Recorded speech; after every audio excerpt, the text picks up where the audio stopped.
ఏం లేదమ్మా, మొదటి శుభలేఖని ఎవరైనా దంపతులు తీసుకువెళ్ళి అమ్మవారి దగ్గర పెట్టాలి. మీ అంకుల్ ఊర్లో లేరు కదమ్మా, అందుకని నువ్వు మీ ఆయన తీసుకువెళ్ళాలి.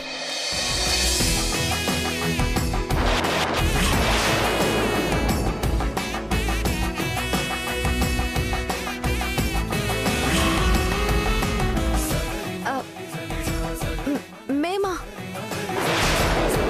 అవునమ్మా, మీరే వెళ్ళి మీ ఆయన్ని తీసుకురా. హా మాజీ.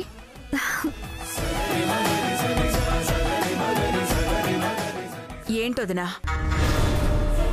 మన విక్రమ్ పెళ్లి మొదటి శుభలేఖ వీళ్ళని తీసుకెళ్ళమంటున్నావా? అవును వదినా, వీళ్ళు తీసుకెళ్తే తప్పేంటి? ఇద్దరూ చాలా మంచివాళ్లు, అయిన వాళ్లలాగా బాగా కలిసిపోయారు. అన్నింటికి మించి ఆ అబ్బాయి అంటే విక్రమ్కి నాకు చాలా ఇష్టం. ఇక అమ్మాయి సంగతైతే వేరే చెప్పనక్కర్లేదు. వాళ్ళకి అన్ని అర్హతలు ఉన్నాయి వదినా. అసలు ఈ పెళ్లి వాళ్ల చేతుల మీదుగానే జరగాలని రాసిపెట్టున్నట్టుంది.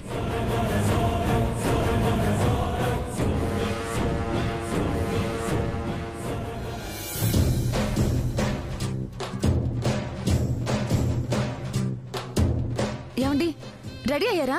తొందరగా రండి. ఎక్కడికి? అబ్బా, కింద అత్తయ్య వాళ్ళు వెయిట్ చేస్తున్నారండి. మొదటి శుభలేఖ అమ్మవారికి ఇవ్వడానికి వెళ్ళాలి. దానికి నేనెందుకు? ఎవరైనా దంపతుల చేతుల మీదుగా ఇవ్వాలట. మావయ్య గారు లేరు కదా, ఇప్పుడు ఇంట్లో ఉన్న జంట మనమే. అందుకని మన చేతుల మీదుగా ఇవ్వాలనుకుంటున్నారు.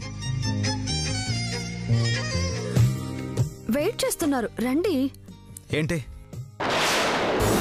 ఇక్కడికి వచ్చినప్పటి నుంచి తెగ ఓవర్ యాక్షన్ చేస్తున్నావు? ఛాన్స్ దొరికితే చాలు ఆడుకుంటున్నావు. నేనా? మరి నేనా? డైనింగ్ టేబుల్ దగ్గర అలా నిన్న కాస్ట్యూమ్స్ మెజర్మెంట్స్ తీసుకున్నప్పుడైతే ఇంకా దారుణం.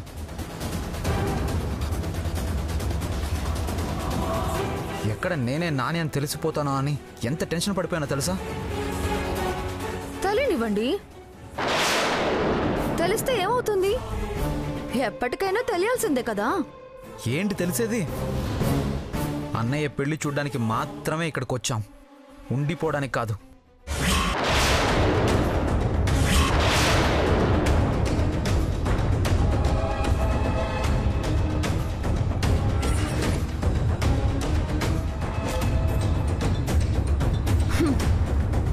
సరే, పెళ్లి చూడ్డానికి మాత్రమే వచ్చారు కదా.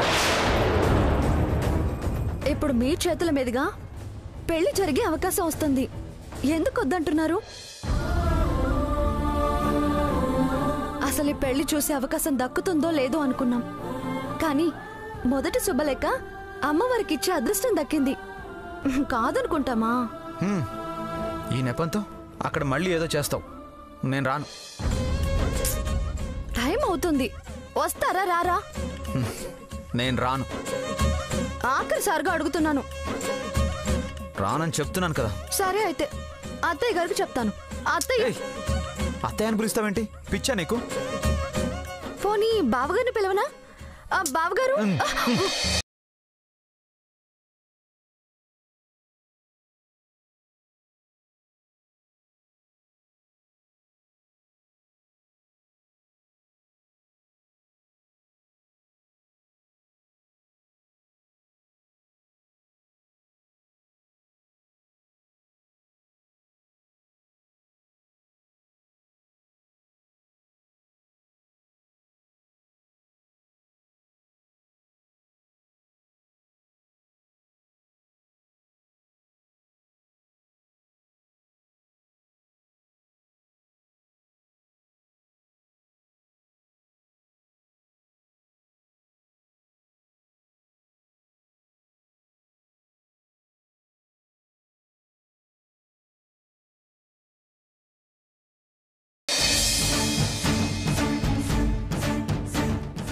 అమ్మా, బయలుదేరదామా? బయలుదేరదాం మాజీ.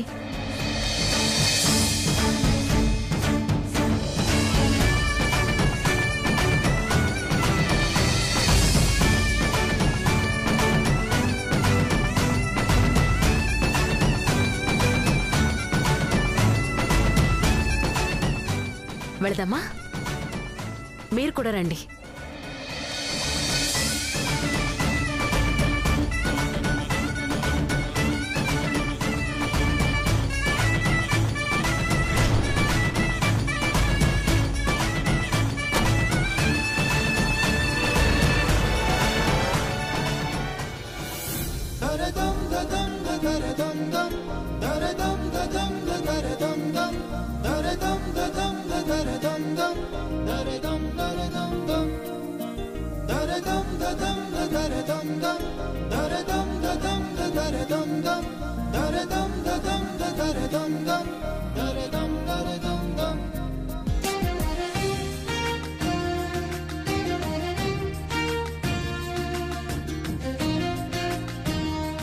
ఏంటి బ్రో, ఏం మాట్లాడకుండా సీరియస్గా ఉన్నావు?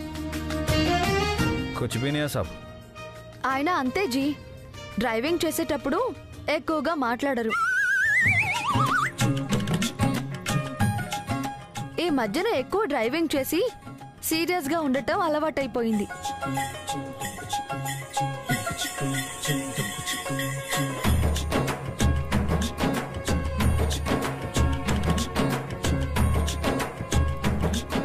మొత్తానికి ఇద్దరు బాగానే దొరికారు. వెడ్డింగ్ ప్లానర్స్లా వచ్చి ఆల్మోస్ట్ సొంత మనుషుల్లా అయిపోయారు. ఏమ్మా? అవును విక్రమ్, వేళ్ళొచ్చాకే ఇంట్లో సందడి మొదలైంది.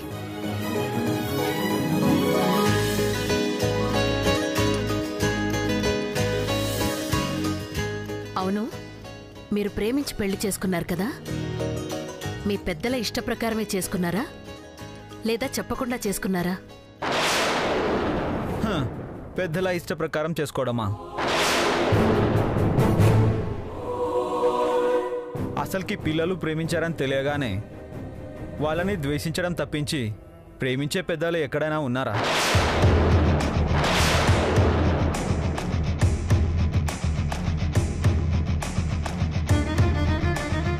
అసలుకి మామూలుగా అయితే పిల్లలే మా ప్రాణం, వాళ్ళే మా సర్వస్వం అని ఎన్ని మాటలు చెప్తారు కదా.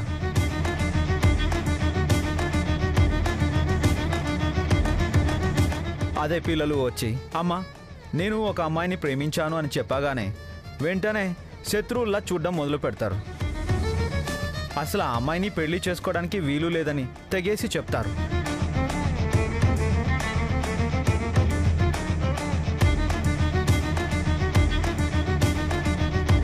పిల్లల్ని నిజంగా ప్రేమిస్తే వాళ్ళ ప్రేమని కూడా ప్రేమించాలి కదా.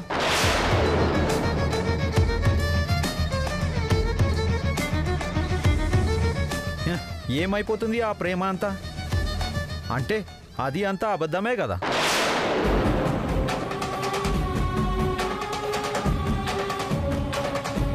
అసలు ఈ పెద్దలకి పిల్లల సంతోషం ముఖ్యమా, మీ ఈగోలు ముఖ్యమా అంటే ఈగోలే ముఖ్యమంటారు.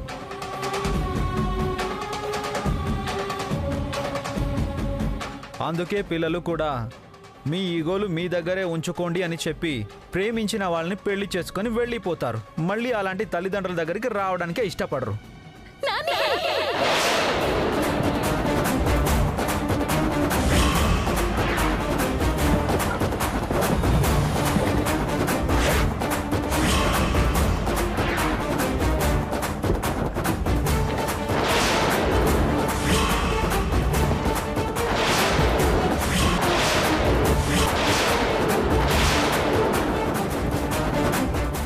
ఈయనని ఇలాగే వదిలేస్తే ఏమైనా మాట్లాడేస్తారు. ఎలాగైనా ఆపాలి.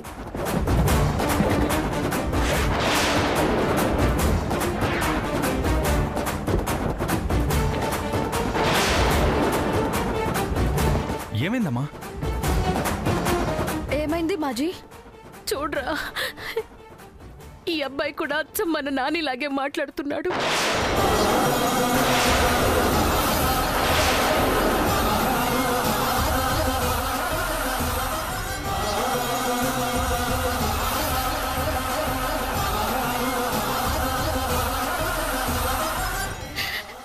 చూడు బాబు, మీ అమ్మా నాన్నలు మీ ప్రేమ ఒప్పుకోలేదని మీ కోపంగా ఉండొచ్చు, కానీ వాళ్ళని శత్రువుల్లా చూడొద్దు. పెద్దలు ఏం చెప్పినా మీ మంచి కోసమే చెప్తారు. ఈ వయసులో తెలియక ఎక్కడ తప్పులు చేస్తారోనని వద్దంటారే గాని పిల్లలంటే ఇష్టం లేక కాదు.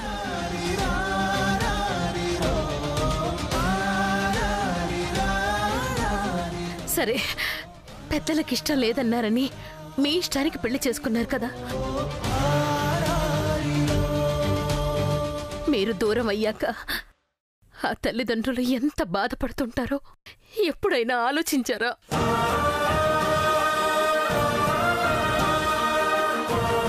ఒక్కసారి వెళ్ళి చూడండి. వాళ్ళు మీకోసం ఎంతలా ఎదురు చూస్తుంటారో తెలుస్తుంది.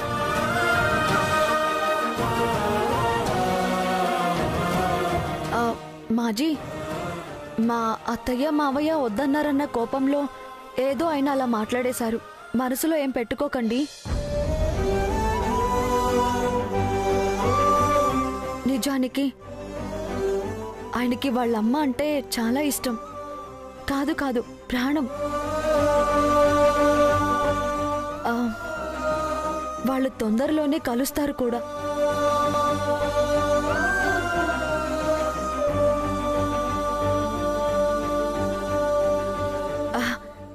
ఏవండి, టైం అవుతుంది, మీరు కారు పోనివ్వండి.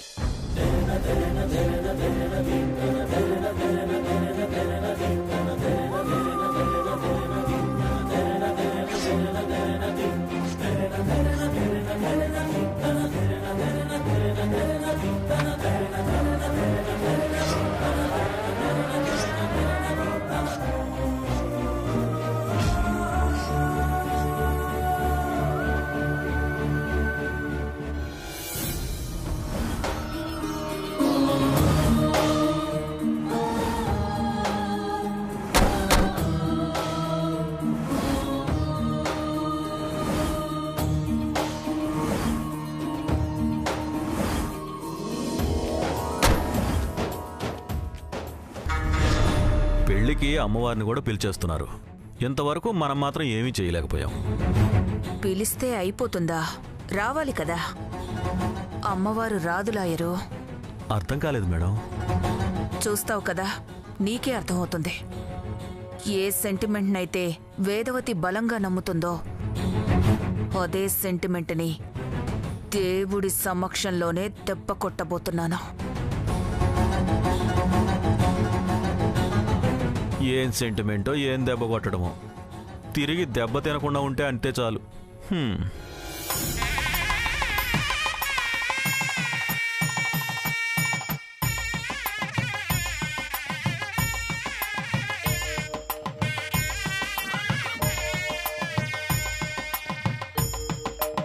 నమస్కారం పూజారి గారు.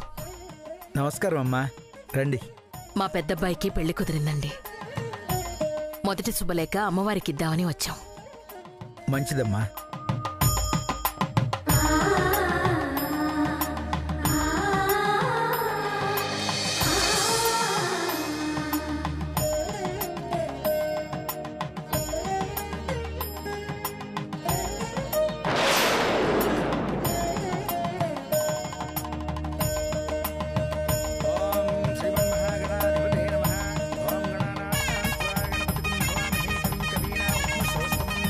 అమ్మా, ఏ ఆటంకం లేకుండా ఈ పెళ్లి జరగాలి. పెళ్లి జరిగేలోగా నా చిన్న కొడుకు కోడలు ఇంటికొచ్చేలా చూడు. ఇంతకు మించి ఈ జన్మకి వేరే కోరిక లేదు.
జరిగిందేంటి పూజారి గారు? ఈ అపశకునం ఏంటి? అదే అర్థం కావటం లేదమ్మా. దీపానికి దూరంగానే పెట్టాం, శుభలేఖకి నిప్పెలా అంటుకుందో. శుభవాణి అమ్మవారికి మొదటి శుభలేఖ ఇస్తుంటే ఈ అపశకునం జరగడం ఏంటి? భయంగా ఉంది పూజారి గారు.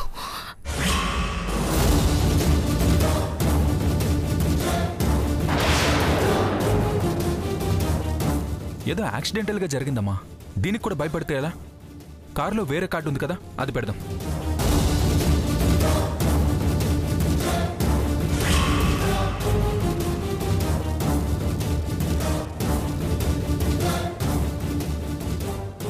కుదరదమ్మా.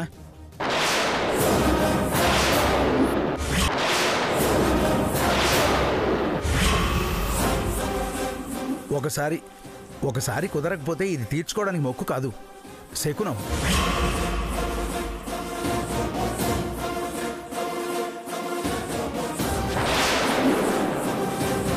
మొదటి శుభలేఖ అమ్మవారికిచ్చి పెళ్లికి ఆహ్వానించారు.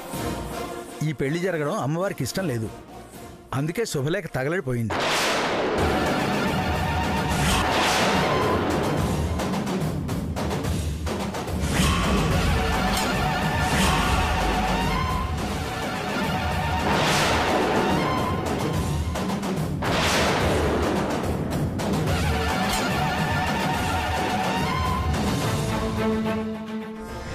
అమ్మవారు రాదు అన్నాను, చూసావా రావట్లేదు.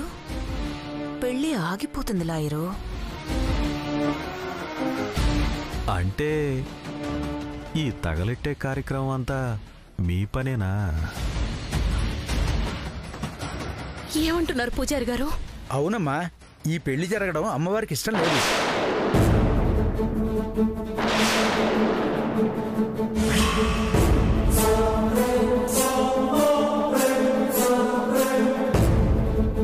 ఏం మాట్లాడుతున్నారు పంతులు గారు? ఏదో అనుకోకుండా జరిగితే అమ్మవారికి ఇష్టం లేదంటారేంటి?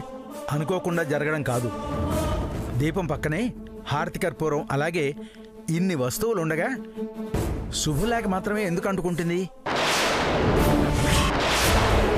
ఇది అమ్మవారు పంపిన సంకేతం. అర్థం చేసుకుని ఆగిపోతే మంచిది, లేకపోతే అనర్థాలు తప్పవు.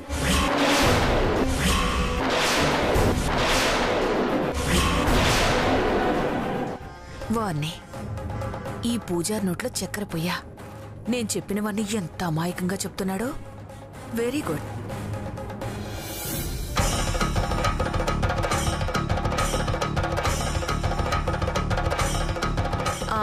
అనర్థాలంటే ఏం జరుగుతాయి పంతులు గారు? ఏమైనా జరగచ్చు. 10 ఏళ్ల క్రితం అనుకుంటా ఇలాగే ఒక శుభలేఖ కాలిపోయింది. వద్దని చెప్పినా పెళ్లి చేశారు. పెళ్లి జరిగి 3 రోజులు కాకుండానే పెళ్లి కొడుకు రోడ్ యాక్సిడెంట్లో చచ్చిపోయాడు.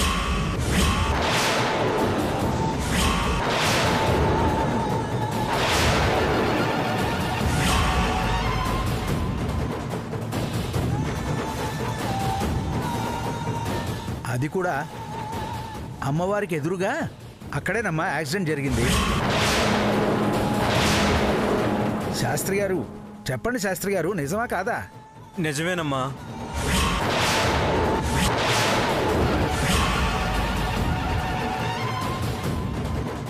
ఆ తర్వాత ఇలాంటి అపశకునాలే జరిగి ఆ పెళ్లిళ్ళు వద్దనుకున్నారు గాని చేసుకునే సాహసం ఎవరూ చేయలేదు.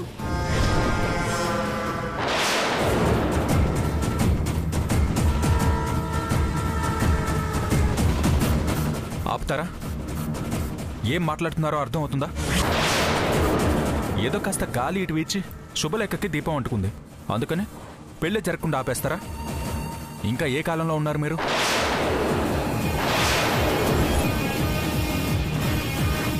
అమ్మా, ఈ మూఢనమ్మకాలు ఏం పట్టించుకోవాల్సిన అవసరం లేదు. వద్దు విక్రమ్.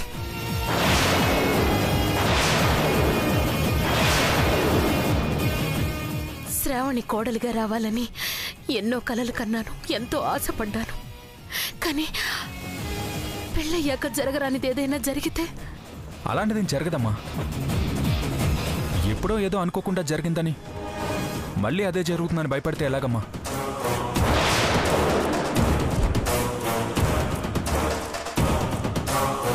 అవకాశం తీసుకోలేనురా.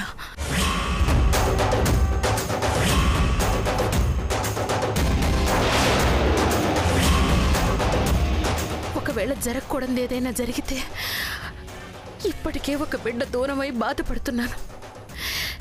ఇంకో బిడ్డకు కూడా ఏదైనా జరిగితే తట్టుకోలేను నాన్న.